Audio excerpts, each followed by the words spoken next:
You know what separates someone who survives from someone who doesn't when everything breaks? It's not the guy with the most expensive gear or the biggest stockpile. It's the one who looks at a piece of foam insulation in a dollar store and immediately sees three ways it'll keep them alive in winter. I'm talking about people who've operated in places where the supply chain was a joke, where you had 72 hours to figure it out with whatever you could carry or you didn't figure it out at all. They learned that survival has nothing to do with brand names and everything to do with understanding what happens when the label stops mattering.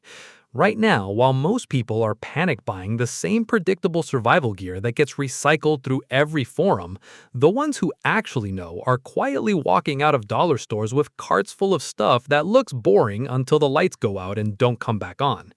Here's what they're buying, and more importantly, here's why. Start with pool shock. Calcium hypochlorite, sitting in the cleaning aisle next to drain cleaner like it's nothing. I know guys who've set up water purification in disaster zones who won't touch bottled water anymore. They store this instead. 1 pound treats 10,000 gallons of water. Not 10, not 100, 10,000. A $5 container that fits under your sink becomes the ability to turn any creek, drainage ditch, or questionable source into something you can drink for months without getting cholera or dysentery. The chemistry is simple if you do it right. 1 teaspoon of pool shock into 2 gallons of water creates your chlorine stock solution. Then you add 1 part of that to 100 parts of dirty water. Wait 30 minutes and the chlorine has destroyed every bacteria and virus by ripping their cell walls apart at the molecular level. Same process your city uses, just concentrated and absurdly cheap. Here's what people don't think about. During Hurricane Katrina, the trucks stopped coming by day 3. Stores were empty in 6 hours. By week 2, people were drinking anything they could find. And that's when the real dying started. The ones fighting over bottled water weren't ready for month 2. The ones who understood chemistry were. Buy enough that water stops being something you worry about at 3 in the morning. But here's the critical part nobody mentions. Test this process now, in your backyard, until you know the ratio's cold. Because when you're exhausted and stressed, and it's been 4 days without clean water, that's when people get sloppy with measurements, and that's when you poison yourself or don't purify anything at all. Second thing looks like the most pointless item in the plumbing section. Foam pipe insulation. Long gray tubes designed to wrap around pipes. I know guys who keep a dozen sections in their vehicle year-round because they watch someone nearly die from ground cold. Here's what actually kills you in winter. It's not the air temperature, it's conduction. You can be wrapped in the best sleeping bag money can buy, but if you're lying on frozen ground, heat transfers out of your body faster than you can produce it. Your core temperature drops, you stop shivering, you get confused and sluggish, and you don't even know you're sliding into hypothermia because cold shuts your brain down before it finishes the job. I've heard this story more than once. Guy thinks he's fine, bundled up in good gear, wakes up 6 hours later unable to move his fingers, can't think straight, doesn't realize he's dying. Foam pipe insulation solves the problem everyone ignores. It's closed-cell foam, packed with thousands of tiny air pockets that refuse to conduct heat. You split it lengthwise, and suddenly you have a thermal barrier between you and any surface trying to kill you. Line a vehicle floor. Insulate a shelter base, wrap it around your torso under clothing to protect your core, or cut it to length for improvised splints that cushion broken bones without creating pressure injuries. 6 feet costs $1 and weighs nothing. This is the unglamorous solution that separates people who make it through a cold night from people who don't. Try sleeping on it once in genuinely cold weather. You'll understand immediately why your sleeping bag was never enough. Quick one. Unwaxed dental floss. I know guys who stuff spools of this everywhere. Truck, pack, jacket, go bag. 200 yards of nearly invisible cordage with about 20-pound tensile strength for $1. You can fish with it, sew through canvas or leather, lash together shelters, hung food away from animals, rig snares for small game, or string it at ankle height as a tripwire that's invisible until someone's already hit it. The material is nylon or Teflon, which means it ignores water, rot, and time. In genuine last resort medical emergencies, when there's no other choice and no help coming, it's been used for sutures because it comes sterile and it's strong enough to hold tissue closed. That's desperation territory, but it shows the range. You're carrying 200 yards of problem solving in something lighter than a lighter. Buy 5 spools and throw them everywhere. You will never regret having cordage exactly when you need it. Now here's something that doesn't look like survival gear until you've been wet and cold and stuck. Heavy-duty contractor garbage bags. Not the thin kitchen ones, the thick 3mm black contractor bags. I know guys who keep a full box in their vehicle permanently because these things become shelters, ground cloths, waterproof liners, rain ponchos, water collection systems, and vapor barriers. Cut a head hole and armholes and you've got an emergency poncho that stops the wet clothing hypothermia that'll kill you faster than the cold itself.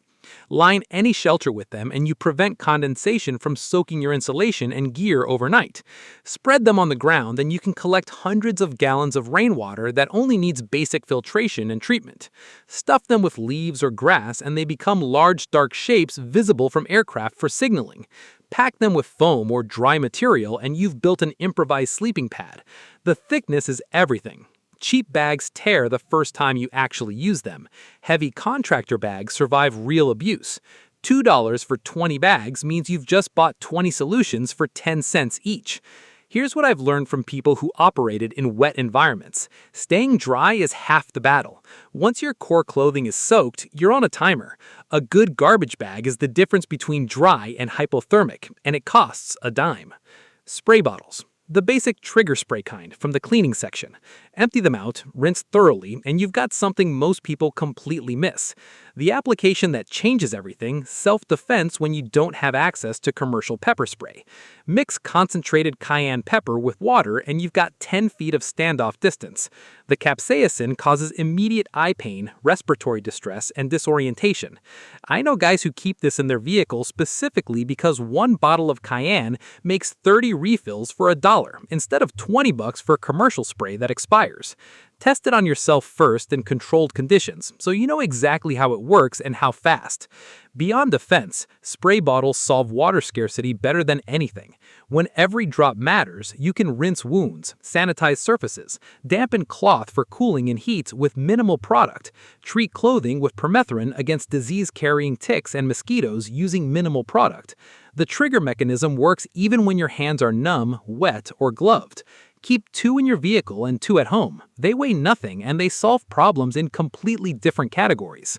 Foam floor mats, the interlocking kind sold for exercise areas or kids' rooms.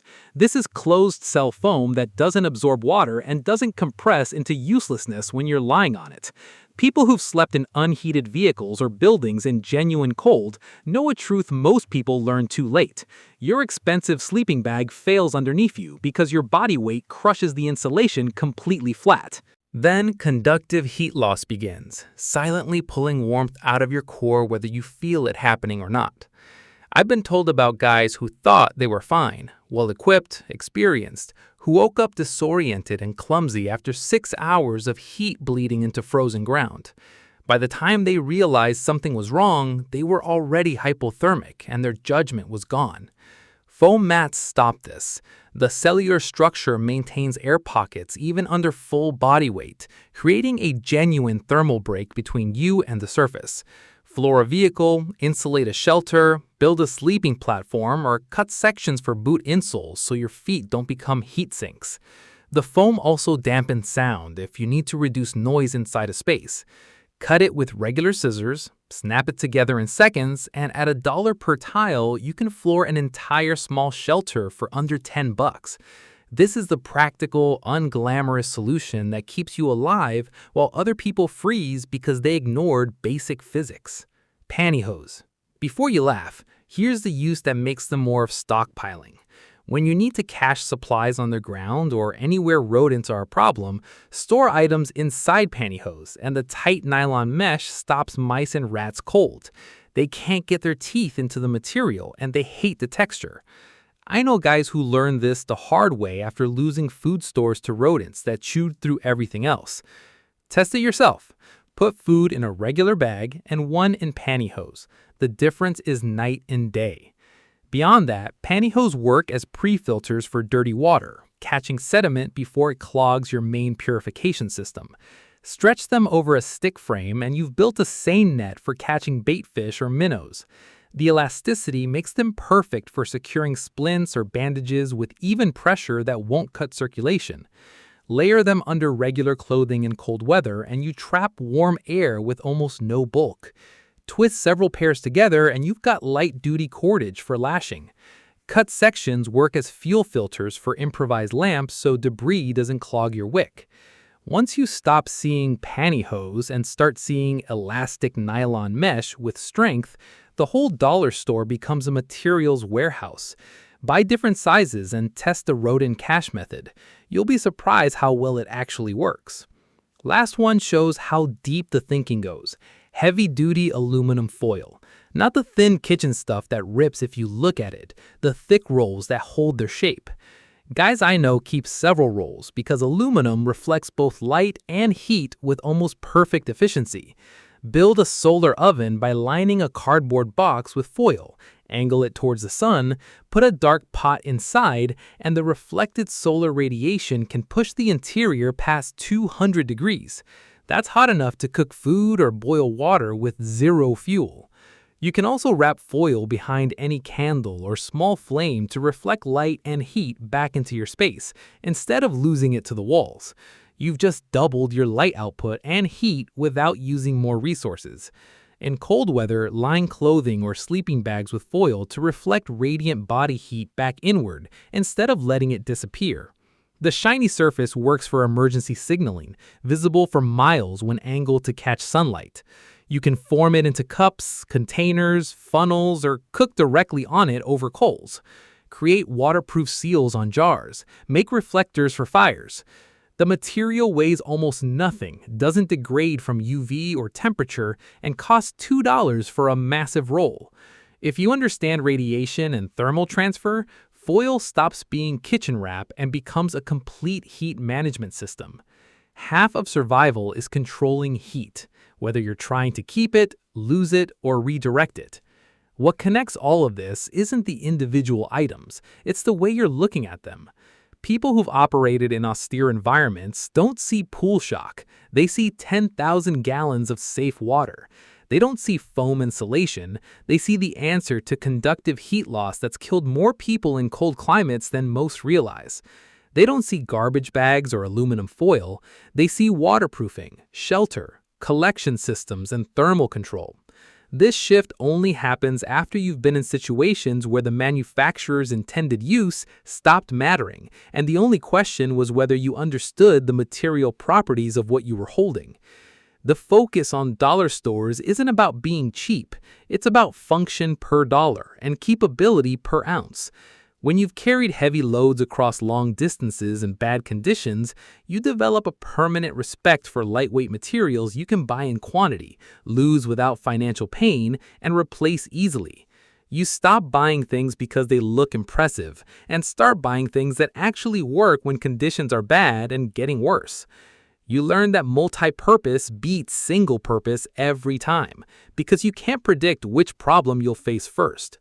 Here's the reality. Whether you're preparing for natural disasters, infrastructure failure, economic disruption, or just unexpected emergencies that leave you stuck somewhere cold and wet with no help coming, the items that actually matter aren't the items in expensive packaging.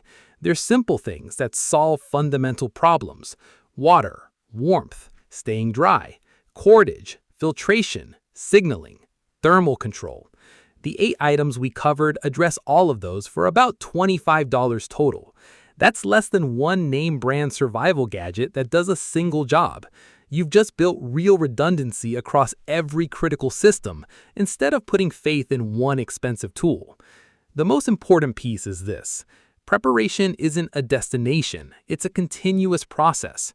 You buy these items over time, you actually practice with them in your backyard or on camping trips, you learn their exact limitations under real conditions, and you develop the muscle memory to use them when you're cold, exhausted, or scared. A storage unit of gear you've never touched is just expensive junk taking up space and giving you false confidence. But genuine knowledge combined with simple, cheap materials becomes real capability. And capability is what separates the people who make it through from the people who don't. The dollar store isn't sexy. It won't impress anyone on social media, but it's where real preparedness quietly happens when you know what you're looking at. And now you do.